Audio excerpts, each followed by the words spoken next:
నమస్తే, నా పేరు బాలకృష్ణ. క్యూటీవీ న్యూస్కి స్వాగతం. ఈ రోజు వార్తల్లోని ముఖ్యాంశాలు.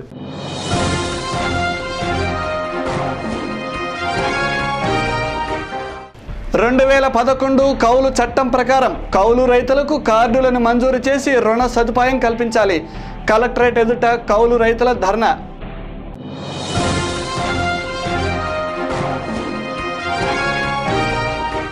అంగన్వాడీ వర్కర్ల సమస్యల పరిష్కారాన్ని కోరుతూ కలెక్టరేట్ వద్ద 12 గంటల నిరాహార దీక్షలు.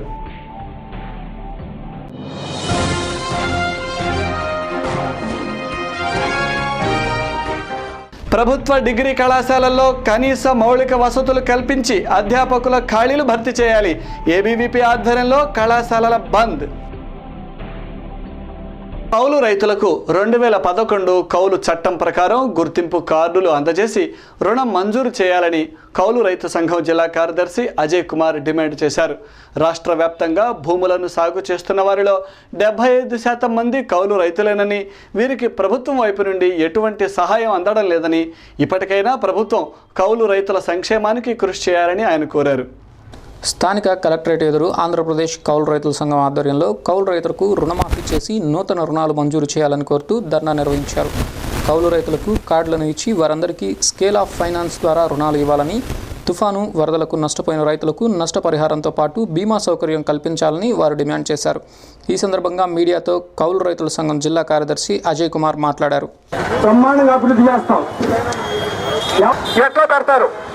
వాళ్ళు పండిస్తేనే కదా ఇవాళ దేశానికి ఆహార ధాన్యాలు వస్తుంది. మందికి తూతూ మొత్తం 5,000 10,000 ఇచ్చి మన కార్యక్రమం ఉంటుంది. మనం అందరం పంటలేసి 50 రోజులైంది. వ్యాప్తంగా భూములు సాగు చేస్తుంది కౌలు రైతులే. వీళ్ళు గ్రామాల్లో 170% మంది భూమిలో ఉన్నారు. మరి మిగిలిన 30% మంది మాత్రమే సన్నకారు రైతుల్లో ఉన్నారు. ఎకరం 2 ఎకరాలు ఉన్నాను కూడా 4 ఎకరాలు సాగు చేస్తూ ఉన్నారు. కానీ వాళ్ళకి అందవలసిన బ్యాంకు రుణాలు అందట్లేదు. ప్రభుత్వం వైపు నుంచి రావాల్సిన సబ్సిడీలు రావట్లేదు. అకాల వర్షాలతోటి వరదలతోటి నష్టపోయిన పంట నష్టపోయిన కౌలు రైతులకు అందట్లేదు. దీనివల్ల పెట్టిన పెట్టుబడి రాక చివరకు పండిన పంట గిట్టుబాటు ధర లేక ఈరోజు రైతులు ఆత్మహత్యలు చేసుకున్నారు. వారే కౌలు రైతులు. అందుకని మన గుంటూరు జిల్లాలో ఈ రోజున దాదాపు 3 లక్షల మంది కౌలు రైతులు ఉన్నారని చెప్పేసి రాష్ట్ర వ్యాప్తంగా 25 లక్షల నుంచి 30 లక్షల దాకా కౌలు రైతులు ఉన్నారు. వీరు ఈ 10 సంవత్సరాల్లో సుమారు 40,000 మంది రైతులు ఆత్మహత్యలు చేసుకుంటే వాళ్ళు దాదాపు 30,000 మంది పైన కౌలు రైతులు ఉన్నారు. దీనికి కారణం ఏంటి, ఆత్మహత్యలు చేసుకోవడానికి కారణం ఏంటి అని మరి కౌలు రైతు సంఘం ప్రజా సంఘాలు సర్వే చేస్తే ఈ రోజున గ్రామాల్లో పంటలు పండించే ఎస్సీ ఎస్టీ బీసీలు అగ్రకులాల పేదవాళ్ళు మాత్రమే సాగు చేస్తున్నారు. కానీ వారికి అందవలసిన పెట్టుబడికి సంబంధించిన డబ్బులు బ్యాంకు నుంచి అందట్లేదు. అందుకోసం భూ అధికృత రైతు చట్టంతో 2011లో ఈ ప్రభుత్వం గత ప్రభుత్వం ఈ చట్టాన్ని తీసుకురావడం జరిగింది. ఈ ఉన్న కొత్త ప్రభుత్వం కూడా ఈ చట్టాన్ని అమలు చేస్తామని చెప్పేసి కౌలు రైతులకు పెద్ద పీట వేస్తామని చెప్పేసి మరి చెప్పడం జరిగింది. కానీ గత ఏడాది ఇప్పుడు పోల్చుకుంటే మరి ఈ రోజున ఈ సంవత్సరం 3 లక్షల మంది గుంటూరు జిల్లాలో కౌలు రైతులుంటే 25,000 మంది దరఖాస్తులు మాత్రమే రావడం జరిగింది. దాంట్లో 23,000 మంది దరఖాస్తులు స్వీకరించాము, మిగిలిన రిజెక్ట్ చేసామని చెప్పేసి ప్రభుత్వం లెక్క చెప్తున్నారు. కానీ 3 లక్షల మంది అంటే 25 మంది దరఖాస్తు చేసుకోవాల్సి వచ్చింది. దీనికి కారణం ప్రభుత్వం సంబంధించి చిత్తశుద్ధితో పనిచేయట్లా. గ్రామాల్లో ఉన్న రెవెన్యూ విఆర్ఓలు మరి భూ యజమానుల సంతకం కావాలి, భూ యజమానుల యొక్క పాస్బుక్ జెరాక్స్ కావాలని భూ అధికృత చట్టంలో అంటే కౌలు రైతు చట్టంలో లేని అన్ని కూడా తీసుకొచ్చి ఈరోజు కౌలు రైతులు పారగొట్టి వాళ్ళ దరఖాస్తులు స్వీకరించకుండా ఇబ్బంది పడే పరిస్థితి కనపడుతుంది.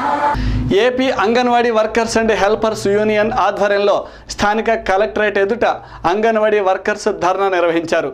వర్కర్లపై రాజకీయ ఒత్తిడులు, పెండింగ్ బకాయిలు, వేతనాల పెంపు, బిఎల్ఓ డ్యూటీలు తదితర సమస్యల పరిష్కారాన్ని కోరుతూ 12 గంటల నిరాహార దీక్షను కొనసాగించారు. తమ సమస్యలు పరిష్కరించుకుంటే భవిష్యత్తులో పోరాటాన్ని మరింత ఉధృతం చేస్తామని వారు స్పష్టం చేశారు.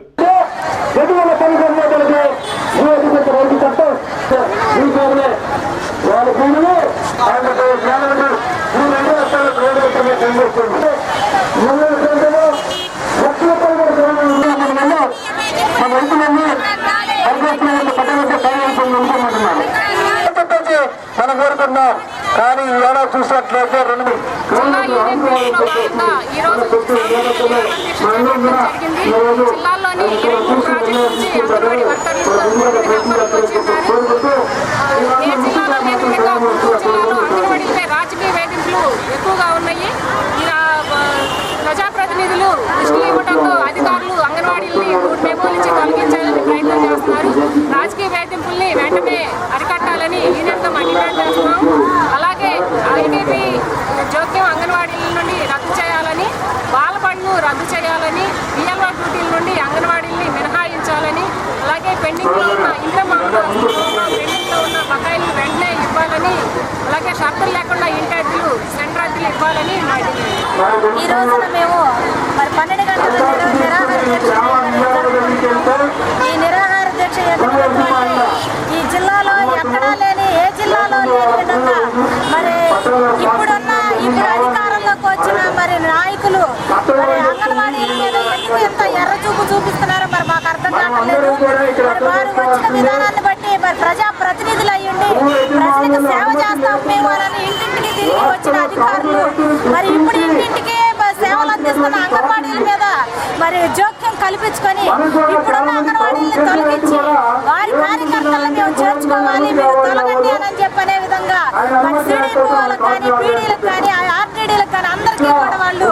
ప్రభుత్వ డిగ్రీ కళాశాలల్లో కనీస మౌలిక వసతులు కూడా లేవని, చాలా చోట్ల అధ్యాపకుల కొరత కూడా ఉన్నదని, ప్రభుత్వం తక్షణమే ఈ సమస్యలు పరిష్కరించడానికి చర్యలు తీసుకోవాలని అఖిల భారత విద్యార్థి పరిషత్ రాష్ట్ర సంయుక్త కార్యదర్శి చంద్రశేఖర్ డిమాండ్ చేశారు.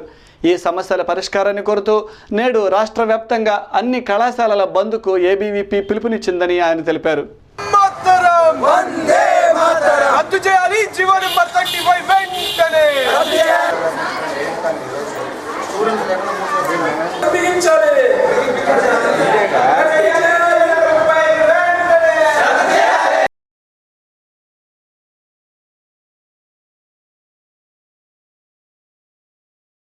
ఈరోజు అఖిల భారత విద్యార్థి పరిషత్ ఆధ్వర్యంలో రాష్ట్ర వ్యాప్తంగా డిగ్రీ కళాశాల బంద్కు పిలుపునివ్వడం జరిగింది.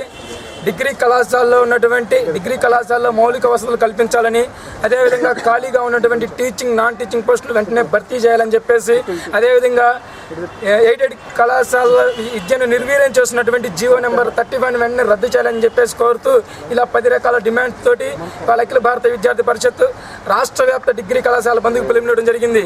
ఏబీవీపీ డిమాండ్స్ చేస్తుంది ఏమిటంటే అన్ని విశ్వవిద్యాలయాల పరిధిలో ఉన్నటువంటి అన్ని కళాశాలకు కూడా ఒకే కామన్ ఫీజు విధానాన్ని తీసుకురావాలని చెప్పేసి ఏబీవీపీ డిమాండ్ చేస్తుంది.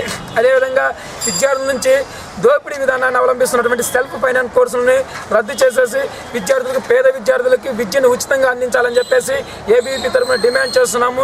గవర్నమెంట్ ఈ సందర్భంగా హెచ్చరిక జారీ చేస్తున్నాము. ఎయిడెడ్ విద్యని నిర్వీర్యం చేస్తున్నటువంటి జీవో నెంబర్ 35 వెంటనే రద్దు చేసి ఎయిడెడ్ విద్యార్థిని పరిరక్షించే విధంగా చర్యలు తీసుకోబోయినట్లయితే రాష్ట్ర వ్యాప్త ఉద్యమానికి శ్రీకారం చుడతామని చెప్పేసి ఈ సందర్భంగా ప్రభుత్వాన్ని హెచ్చరిక. డయల్ యువర్ అధికారి కార్యక్రమంలో భాగంగా నేడు జేసీ వివేక్ యాదవ్ ఫోన్ ద్వారా బాధితుల వద్ద నుండి ఫిర్యాదులు స్వీకరించారు. రెవెన్యూ, భూ సమస్యలు, పౌర సరఫరాలు, మీ సేవ తదితర విషయాలపై ఫిర్యాదులు అందాయి. ఫిర్యాదులు స్వీకరించిన జేసీ సమస్యలను పరిశీలించి తగిన చర్యలు తీసుకుంటామని హామీ ఇచ్చారు.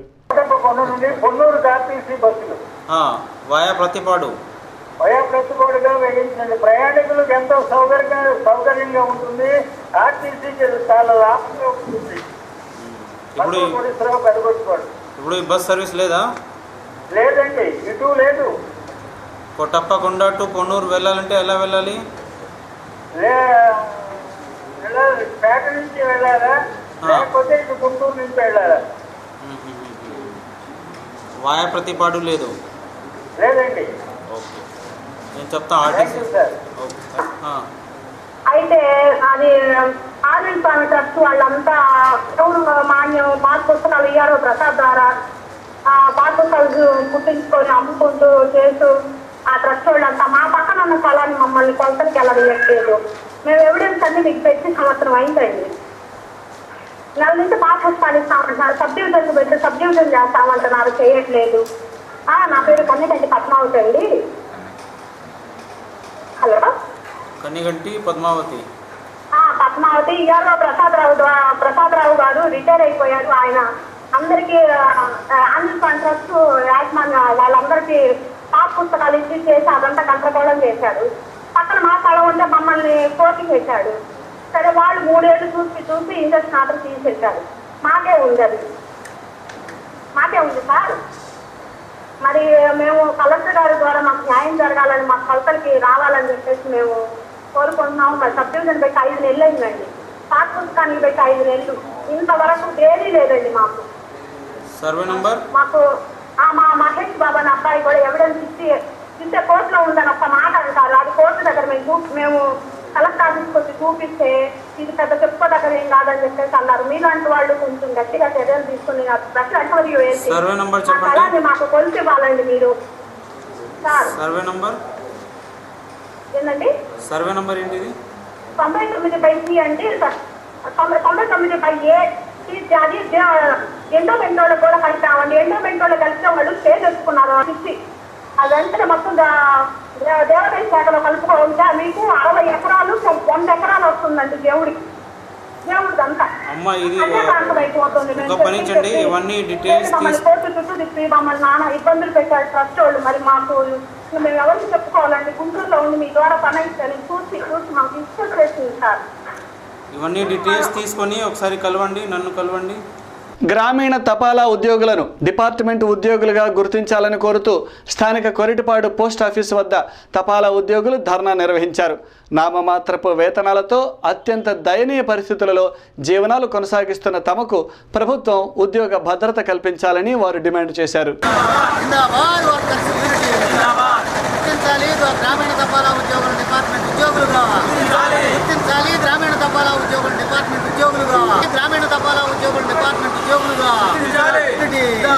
జిందాబాద్ postal workers unity, workers unity, జిందాబాద్ వర్కర్స్ యూనిటీ ఉద్యోగులుగా గ్రామీణ తపాలా ఉద్యోగులు డిపార్ట్మెంట్ ఉద్యోగులుగా గ్రామీణ తపాలా ఉద్యోగులు డిపార్ట్మెంట్ ఉద్యోగులుగా గ్రామీణ తపాలా ఉద్యోగులు డిపార్ట్మెంట్ ఉద్యోగులుగా ఈరోజు మేము కడుపు ఖాళీ మా జీవిత సమస్య అయినటువంటి గ్రామీణ తపాలా ఉద్యోగులు డిపార్ట్మెంట్ ఉద్యోగులుగా గుర్తించాలని ఏకైక నినాదంతో మేము ముందుకు వచ్చున్నాం. ఈ కార్యక్రమంలో భాగంగా ఈరోజు ధర్నా కార్యక్రమాన్ని గుంటూరులో డివిజనల్ ఆఫీస్ ముందు పెద్ద ఎత్తున నిర్వహించడం జరుగుతూ ఉంది. ఈ కార్యక్రమానికి మీరు కూడా ప్రజలు కూడా మాతో సహకరించి సంఘీభావాన్ని తెలియజేయవలసిందిగా కోరుతున్నాం. గ్రామీణ ప్రాంతంలో పనిచేసేటటువంటి మేము డిపార్ట్మెంట్ ఉద్యోగులతో పాటుగా మీరు కూడా అనుకుంటున్నారని మాకు తెలుసు. అయితే మేము చాలా చిన్న స్థాయి ఉద్యోగులం. 5,000 రూపాయల జీతంతో పనిచేస్తున్నటువంటి ఏకైక కార్మికులం.